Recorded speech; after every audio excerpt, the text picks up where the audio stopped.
MLA Jayanta बसुमतारिया गिबि मन्थ्रि rebuild फान्डनि गेजेरजों देहा आरो सोलोंथाइ बिथिंनि अनसुंथाइ चेक गथायदों। सोलोंथाइ लाबाय थानाय फरायसा फरायसुलिनि रांखान्थि मदद होनाय थांखि आरो देहायारि गाज्रि हालोदनि सुबुंखौ रांखान्थिनि मदद खालामनाय नोजोरजों दिनै एमएलए जयन्त बसुमतारिया गावनि बियाबनि सिङाव थानाय 13 नं बिटिसि बियाबनि बामोनगाव हाथाइसालियाव सोलोंथाइ बिथिंनि सासेयाव 5,000 रांनि चेक आरो देहायारि बिथिंनि थाखाय 10,000 रांनि चेकखौ गथायना होयो। एमसिएलए अमर बसुमतारि, बारग' एमसिएलए मावथि ब्रह्म हाज'वारि आरो दोलो आरो ओनसोलनि गोबां दैदेनगिरिफोरनि नुजाथिनायाव एमएलए जयन्त बसुमतारिया खौरां बिजोंनि सिगाङाव गावनि बियाबाव बे बोसोराव गिबि रिलिफ फान्डनि गेजेरजों गैयाबाबो गासै 900 बेमारि आरो फरायसा फरायसुलिफोरनो देहायारि फाहामथाय लानाय एबा फरायसा फरायसुलिफोरनि फरायनायाव थोजासे नङाब्लाबो एसेब्लाबो मदद जानायनि थाखाय बे अनसुंथाइखौ गथायनाय जायो। आङो मोजां मोनदों, मानो होनबा फर्म फिलआप आरो लेखा बायनांगौ बिनि थाखाय मोजाङानो जादों बिदि होनाया। जोबोदनो जोंहाबो न'आव एसे प्रब्लेममोन नालाय, बाबा गैया, बिदिनो बिदि होनाया मोजां जादों आरो बिदि रानना होनाया। आंनि नामा जथि नार्जारि। आङो माबानिफ्राय थाकथारिनिफ्राय। औ, आं दा एबार ओइचएस फाइनाल होदों। औ, जोबोद मोजां मोनदों आरो आङो। मा खालामनो सानदों बे आङो बे रांखौ आंनि फर्म फिलआप जेनेबा एडमिसन जागोन ना एबारावथ' एडमिसनाव बाहायगोन आरो। ভালে লাগিছে আজি। ভালে লাগিছে। বাসুগাঁও। অসুবিধা আছিল, আমাৰ কিতাপ কিনা অসুবিধা আছিল, এডমিশ্যন হোৱা অসুবিধা আছিল।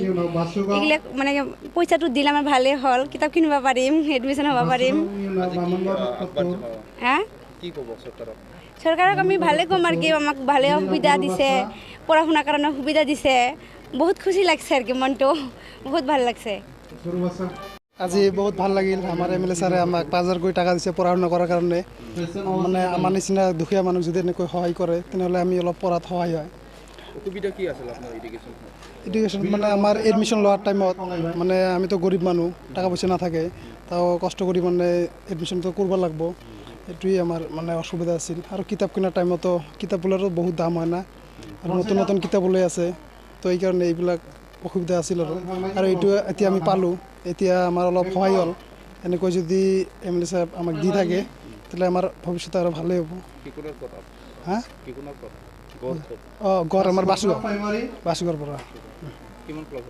হা? 6th semester. এইবাৰ মই BA 6th চেমিষ্টাৰত মেজৰ, এডুকেশ্যন মেজৰ লৈ পঢ়ি আছোঁ। Thank you sir.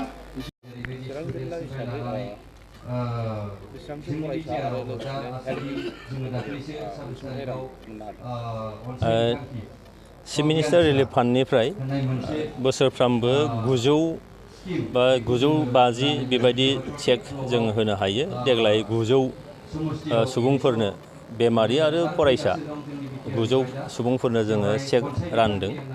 बेयाव फरायसानि थाखाय 5,000 आरो बेमारिफोरनि थाखाय 10,000 खरि होनाय जादों।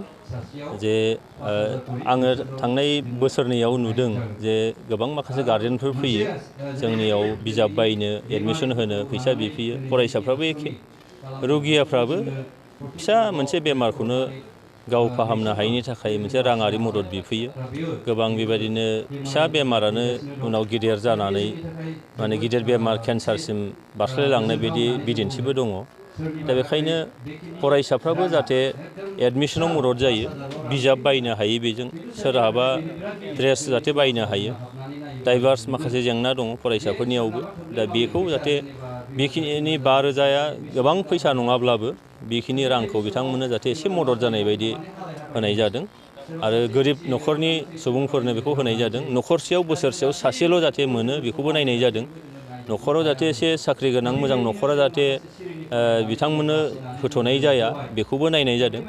आरो रुगियाफ्रा फार्मासियाव थांनानै मुलि जानानैनो बेमारखौ फोसाबनो नागिरो। खार'ना जाहैबाय डक्टर गेदेरनाव थाङोबा, MBBS डक्टरनाव थाङोबा बिथांमोना ब्लाड टेस्ट खालामनो फैसा नांग्रोगौ जायो, सन'ग्राफि खालामनो फैसा नांग्रोगौ जायो, मालाबा स्केनिं खालामनो फैसा नांगौ जेराव 2,000निफ्राय 3,000सिम फैसाया थाङो जायनि थाखायनो बिथांमोना आसोल बेमारा मा जामारदों बेखौ माने एग्जामाइन खालामनो हाया जायनि थाखाय बिथांमोननि बेमारा बेरामार हिसाबैनो थालांबाय थायो दा नैबे रांनि गेजेरजों बेमारि फिसा फिसौ बेमारफोरखौ जाहाथे फोसाबनानै लानो हायो गोरिब न'खरा दा बिनि थाखाय बे अनसुंथाइखौ होनाय जादों आं मिजिं खालामो जे बोसोरसेयाव जोङो 900 न'खरनो जिहेतु बेमारि आरो फरायसाफोरनो होबाय थादों थांनाय बोसोरावबो होनाय जादों देग्लायबो होदों आरो फैबाय थानाय बे बोसोर बाखिनियाव आसाम सरकारा जिहेतु जोंनो बोसोरफ्रामबो बेबायदि अनसुंथाइ होनो सुबिदा होदों बेखायनो आंनि फारसेनिफ्राय दिनै नैबे 13 चिरां ब्लकआव गासै 200 जन